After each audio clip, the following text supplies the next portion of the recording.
Se compadeció de ellos porque andaban como ovejas sin pastor. Kiolalakesh katanesh ishmaya, kinsiktesh kima wola yetin impupsikal. Jesús kubetik vash tuyala kishkelen yum, uchik utalwai lumej, utialu muchikon, kautzaton chan kalam tamanov. Muy queridos hermanos y hermanas, les saludo con el afecto de siempre y les deseo todo bien en el Señor. En este 16º domingo del tiempo ordinario, el pasado miércoles 18, Su Excelencia Reverendísima Don Pedro Sergio de Jesús Mena Díaz cumplió su primer año de haber sido ordenado obispo. Su labor pastoral junto a un servidor durante este primer año ha sido muy intensa, multiplicando la presencia episcopal a lo largo y ancho de nuestra arquidiócesis.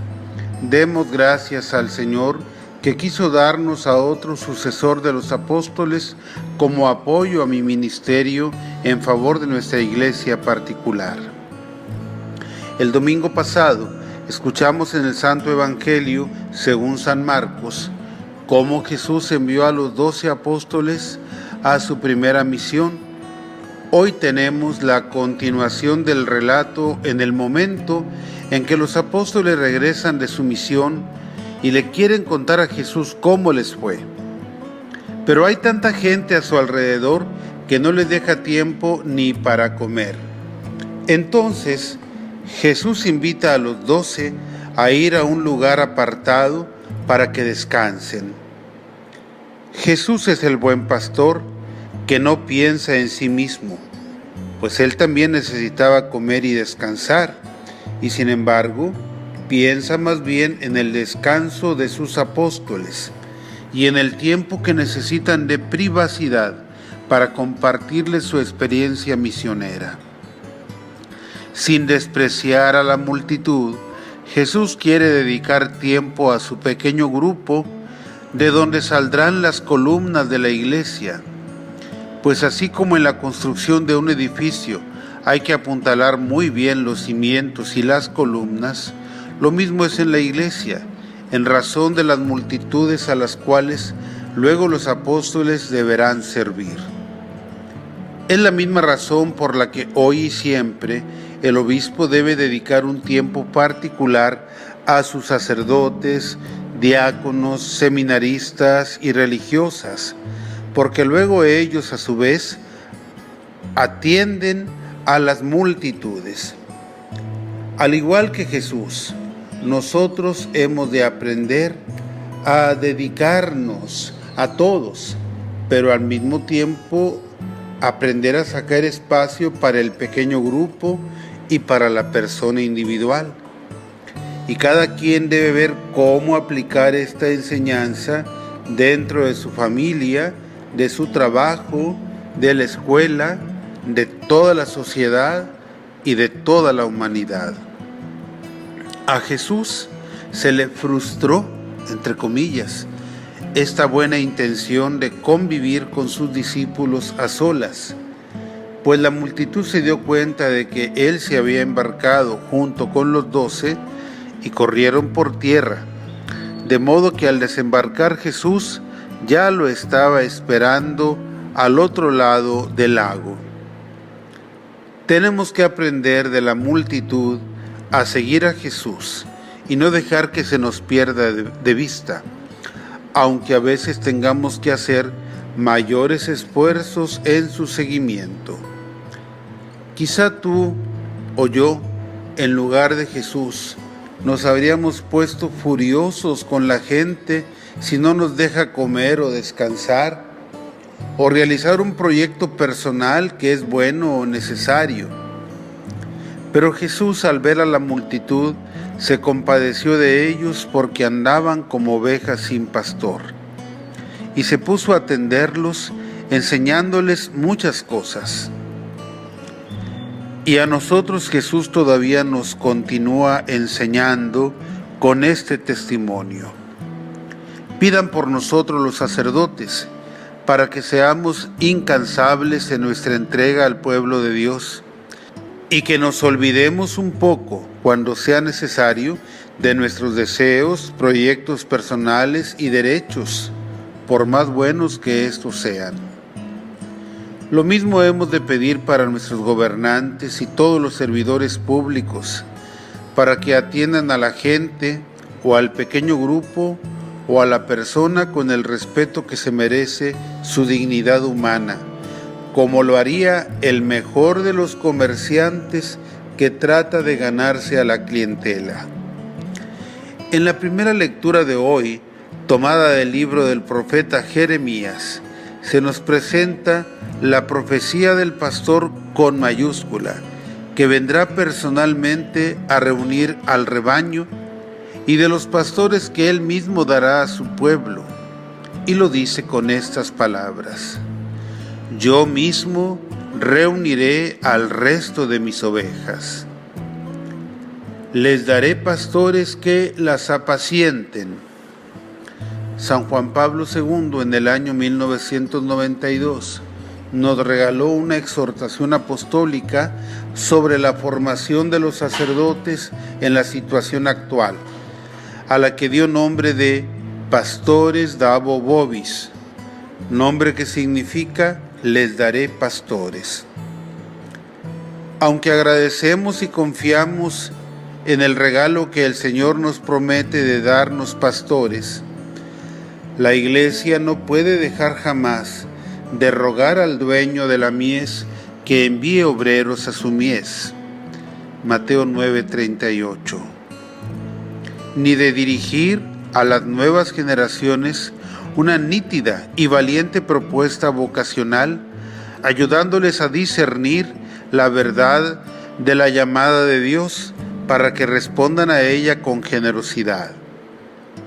Ni puede dejar de dedicar un cuidado especial a la formación de los candidatos al presbiterado.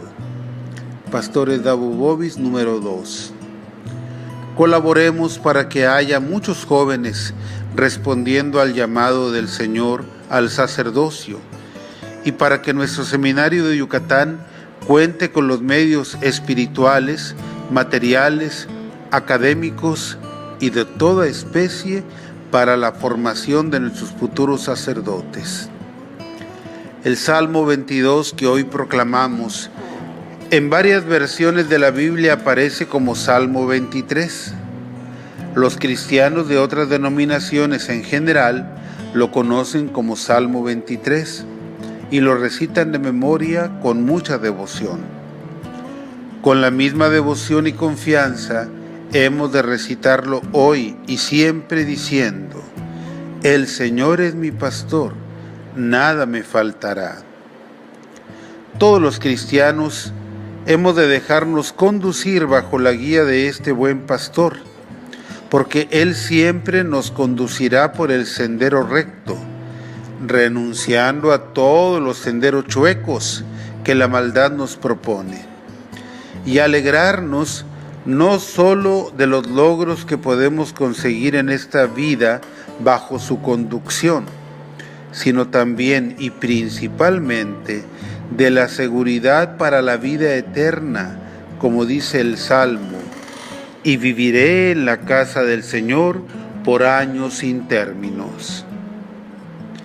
La segunda lectura, tomada de la carta del apóstol San Pablo a los Efesios, nos presenta cómo Cristo rompió la barrera que existía entre los judíos y todos los paganos para conseguir que existiera un solo pueblo reconciliado y en paz por su sangre derramada en la cruz.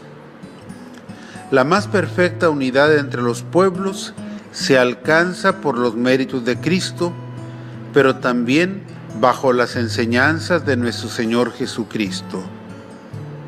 Si alguien sembrara división bajo el nombre de Cristo, sería alguien que no está entendiendo las verdaderas enseñanzas del Señor. Él es nuestra paz. Todas las acciones de violencia que suceden en México o en cualquier lugar del mundo no son obra de Cristo, ni de un verdadero cristiano, aunque el autor de la violencia llevara una cruz o cualquier otra imagen al cuello, porque muchos asesinos están llenos de imágenes católicas que utilizan sin respeto y como amuletos de buena suerte, y mezclándolas con imágenes que no tienen nada de cristianas. Oremos por la unidad y la paz en nuestro México tan lleno de asesinatos y de divisiones. Que sea este un tiempo nuevo para construir la unidad.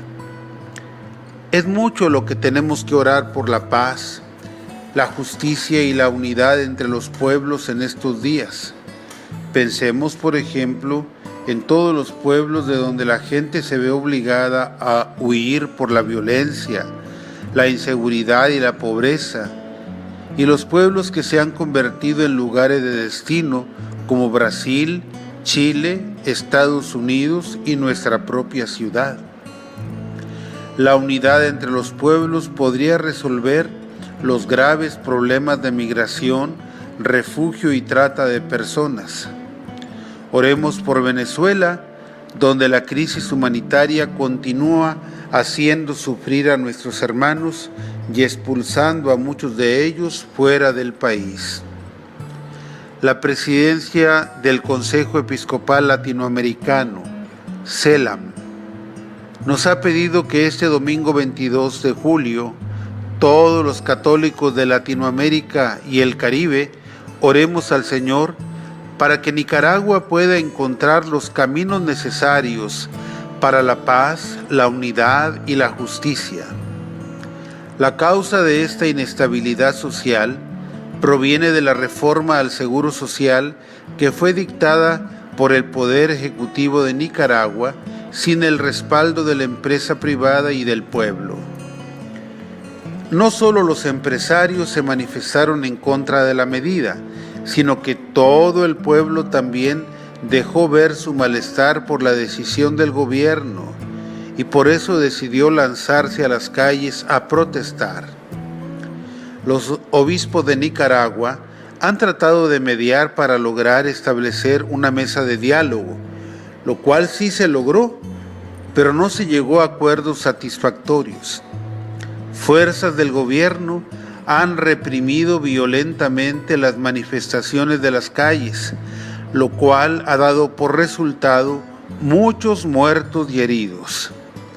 Incluso un obispo, Monseñor Silvio Báez, resultó herido al buscar pacíficamente la liberación de un grupo de jóvenes refugiados en una iglesia. Ahora el gobierno de Nicaragua ve a la iglesia como su enemiga y hay amenazas y atentados contra algunos obispos. Oremos por nuestra iglesia hermana. Que tengan una feliz semana. Sea alabado Jesucristo.